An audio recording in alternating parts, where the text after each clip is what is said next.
नमस्कार, मैं doctor Shukla skin SD channel में आपका हार्दिक स्वागत करता हूँ।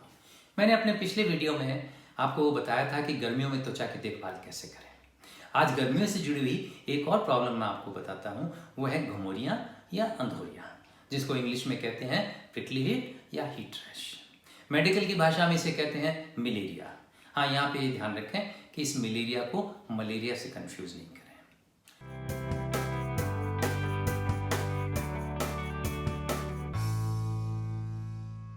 गर्मियों में प्रिकलीट होने का कारण है गर्मी और उमस से ज़्यादा पसीना आना। ज़्यादा पसीना आने से स्वेट डक्ट्स ब्लॉक हो जाती हैं और ब्लॉक होने से पसीना उड़ नहीं पाता और स्किन के अंदर ही ट्रैप हो जाता है और वही छोटे छोटे लाल दानों के रूप में हमें घुंघोरियों के रूप में नजर आते हैं। घुंघोरियों का खास कारण तो गर्मी और उमस का वातावरण है, लेकिन कोई भी ऐसी कंडीशन जिसमें पसीना ज़्यादा आता हो तो उसमें घुंघोरियाँ हो सकती हैं। जैसे कि नए जन्मे हुए बच्चों में भी घुंघोरियाँ हो सकती हैं और उसका कारण होता है कि इन बच्चों को ज़्यादा गर्म कपड़े पहनाना या अस्पताल में इंक्यूबेटर पर ज़्यादा गर्मी होना या फिर बुखार आ जाना। घुंघोरियाँ होने का एक और कारण भी हो सकता है और वह है ज़्यादा फिजिकल एक्टिविटीज़, जैसे कि टफ एक्सरसाइज हो या कोई हार्ड वर्क हो या कोई भी ऐसा काम हो जिसमें पसीना ज़्यादा आता हो तो उसमें घुंघोरियाँ बन सकती हैं। जैसे कि अगर घरों में ओवर हीटिंग होगी या इलेक्ट्रिक ब्लैंकेट का ज़्यादा देर तक यूज़ करेंगे तो उससे भी घुंघोरियाँ हो सकती हैं। इसके अलावा अगर कोई आदमी ज़्यादा दिनों तक बेड रेस्ट पर रहता है या तेज़ बुखार होता है तब भी घुंघोरियाँ बन सकती हैं।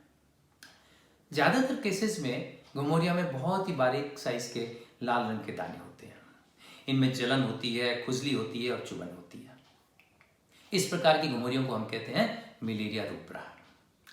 कभी कभी इन दानों में इन्फेक्शन भी हो जाता है और उससे कुछ पस के दाने भी बन जाते हैं। ये घुंघोरियाँ ज़्यादातर उन जगहों पर निकलती हैं जहाँ पे पसीना ज़्यादा आता है और कपड़ों से रगड़ लगती है, जैसे कि गर्दन है, चेस्ट है, शोल्डर्स हैं और स्किन फोल्ड्स हैं। घुंघोरियाँ एक और तरह की भी होती हैं जिनको हम बोलते हैं मलेरिया क्रिस्टलाइन।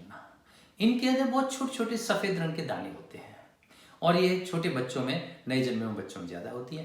ये दाने बहुत ही सुपरफिशियल होते हैं, इसलिए जल्दी फूट जाते हैं।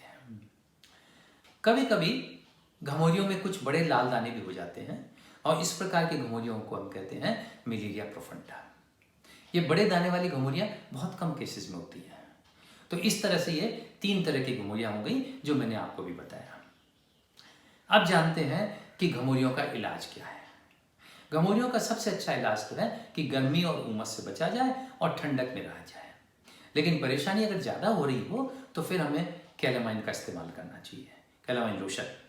कैलामाइन लगाने से ड्राइनेस आ सकती है, इसलिए उसके बाद कोई लाइट मॉइस्चराइजर लगा लें, या आजकल फिर ऐसा भी है कि कैलामाइन लोशन के अंदर मॉइस्चराइजर मिला हुआ भी आता है, तो उसका अपन प्रयोग कर सकते हैं।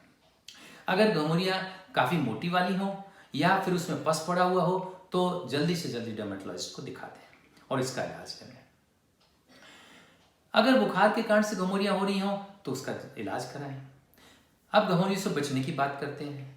तो घुंघोरियों से बचने के लिए हमें ऐसे उपाय करने चाहिए जिससे पसीना ज़्यादा नहीं आए। इसके लिए गर्मी में हमें कपड़ों का खास ध्यान रखना पड़ेगा। कपड़े हल्के होने चाहिए और मुलायम होने चाहिए और ये भी ध्यान रखना चाहिए कि टाइट नहीं होने चाहिए। गर्मी में बैंडेड या स्किन पैचेस नहीं लगाने चाहिए क्योंकि ये स्किन को बिल्कुल ढक देते हैं और पसीना उड़ नहीं पाता है। घुंघोरियों से बचने के लिए सबसे ज़रूरी चीज़ है कि वातावरण की उमस और गर्मी से बचा जाए। उसके लिए हमें उन सब उपायों को इस्तेमाल करना चाहिए जो वातावरण में ठंडक ला सके, जैसे कि पंखे की जगह कूलर का इस्तेमाल कर सकते हैं। लेकिन वातावरण में अगर उमस है तो फिर कूलर का इस्तेमाल नहीं करें और अगर संभव हो तो उस समय एसी का इस्तेमाल करें। तो आज के लिए बस इतना ही। अगली बार एक नई टॉपिक के साथ आपसे मुलाकात होगी। Thank you very much.